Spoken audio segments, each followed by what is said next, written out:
Careful, don't pull something. All right, there's Antonio Brown. Uh-oh. Look at this, all great moments of the Raiders, yucking it up, having a good time. Having a good time.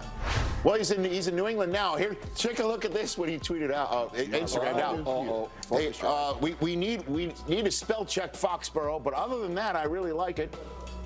Oh boy. Can we help out? Hey, AB, there's no S in Foxborough. Just throwing that out there. MJ Acosta and Mike. No, again, I'm just giving my best look, Rich, just in case I show up on YouTube. You're singing him. Hold on a minute. MJ Acosta, you take it away. Well, guys, one of the themes we've heard repeatedly here at the Raiders facility is just how equipped this team is to play without Antonio Brown, given how much time he missed throughout the summer. With all the players that I spoke with, they said that, yes, the manner in which things turned so drastically was disappointing, but not necessarily shocking. Now, the offensive mentality here, according to head coach John Gruden, has always been to spread the ball around. And according to the guys I spoke with, I really garnered that sense of confidence that they have in what they've built throughout camp and in the preseason. Now, one player shared an interesting perspective with me. He said, well, everyone on the outside has been distracted by AB. Internally, it's been all work mode. This guy told me that he prefers it that way. He says, quote, it's better if they don't see us coming. Mike? MJ, very interesting approach from the Patriots here. Very quiet on the player front about the acquisition of Antonio Brown. Yes, Julian Edelman is already selling T-shirts heralding his approach to Foxborough, but otherwise pretty quiet on social media, and certainly when reaching out to players, they don't want to talk about it. They're focused on the Pittsburgh Steelers. We'll find out more after the game tonight. There's a culture of accountability here in Foxborough, and Bill Belichick has once said, if I favor one, then I'm not favoring the other 52, and that is filtered down right into the locker room. Great leadership in that room. Tom Brady, the McCourty twins, Matthew Slater. They won't let this thing get sideways, and if it does, they'll go to Belichick, they'll tell him, and Antonio Brown will not last if he won't toe the line. Rich? So I guess that begs the question, you know, as you could see, is he the latest guy who has Pro Bowl ability and some with Pro Bowls on their resume to fall out of favor in one spot and then show up and ball out in New England? Just take, you know, straw into gold, right? Hour 3 here on NFL Game Day morning, week number 1 of NFL 100 season. We're already one game in. We're taking you up to kickoffs of the 1 o'clock Eastern games. Rich Eisen, Steve Mariucci, Kurt Warner, and Michael Irvin at the end of the set. In case you're just joining us, this is the third time we're talking about Antonio Brown on this program, but top of hour number 3, the way we're spinning this one, is it worth the risk for New England? Yes, it is, Rich. You know, he's a great player. We all know that. And I do believe that everybody, you know, needs a second chance sometimes, and you give it to him, maybe a third chance.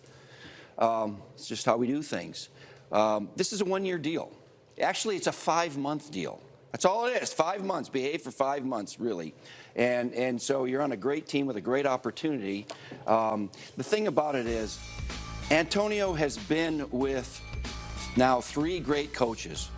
Mike Tomlin over there in Pittsburgh, a winner, a leader, a veteran coach, won a Super Bowl, the whole thing. It didn't work out for whatever reason. John Gruden won a Super Bowl, a veteran coach, a good coach. I mean, these guys gave him every opportunity to be great. Now, Bill is going to do the same thing. He's the greatest coach maybe of all time, and I think that for 5 months he'll fall in line because he should and he has to.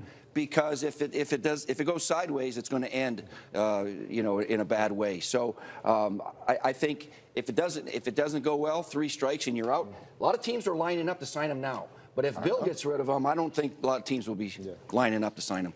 I believe it's worth the risk as well. And I think part of it is because of what you've just shown, Rich, is that they've been here before. They've been in this situation before where people say, it can't work. It's not going to work. You can't bring so-and-so here and make him fit in. It's worked for them numerous times. And so if I'm Bill Belichick and I say, okay, we need help at the wide receiver position. This is one of the best receivers our league has ever seen. And we've been able to do this before because of what we built. Yeah, I go and take that risk. Yeah, I go and put that out there. And as you said, Coach, it's not a long-term thing. It's not something that they can't get out of if it doesn't work out. But for right now, they needed a fix. They believe they can fix all parts of this, and the culture is set up to have success here. So I'm definitely on board that this is worth the risk to try this. And you have the time because it's a one-year deal, but you also have a good number at the money. You know, I know everybody's talking 1 year, $15 million. No, it's 1 year, $10 million. The top guy in the league got $22 million a year, and AB is in that class, really, to be honest with you, and really worth the $20 million a year. You get him for $10 million. You get that talent in that wide receiver room for $10 million. And trust me, guys, this man's different. Coach, I know, I love Tomlin and we love Gruden, but this man is different.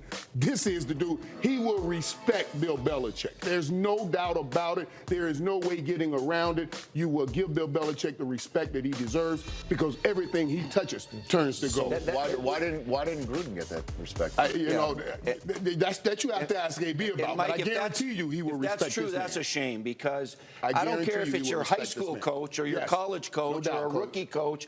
You should respect your coach, Right, or no your doubt. parents or authority, whatever that is. No doubt. I don't think you're selective as to who you respect. I agree, but is there something to the fact of knowing going in what the expectation is? Is that, what it really seemed like AB is in, whether it was Pittsburgh or you go and you push and you see how much you can get away with. I mean, our kids do that all the time, right? Hey, let's see how much I can get away with mom, how much I can get away with dad. When they know what the parameters are from the get-go, does that change things? And I think everybody's talking about it's going to be different in New England. Why? Because everybody understands what the parameters are going in, and so begs the question, is it going to be different for AB because he knows? You're not the boss like you were in Pittsburgh. You're not the savior like you thought you needed to be in Oakland.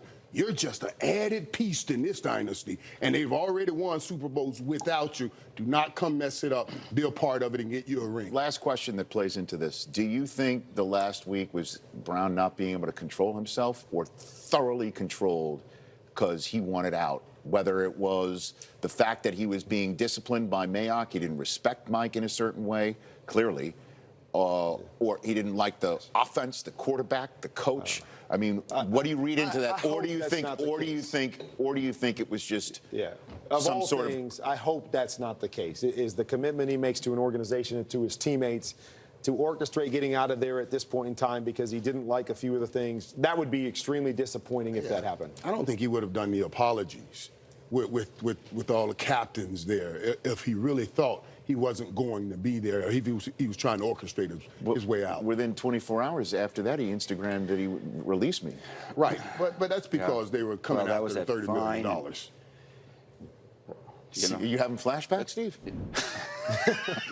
Yeah. Well, that fine was the final straw for him, right? That $215,000 fine. No, But the you know $30 what? million. The $30 million. Was And then that would void that. I know. so I'm Again, I saying, know hey, we've had the conversation. It just boggles the mind that would come as a shock. Right. How does that come as a surprise? Everybody. If I had a coach or player, you find him, but a coach missed practice.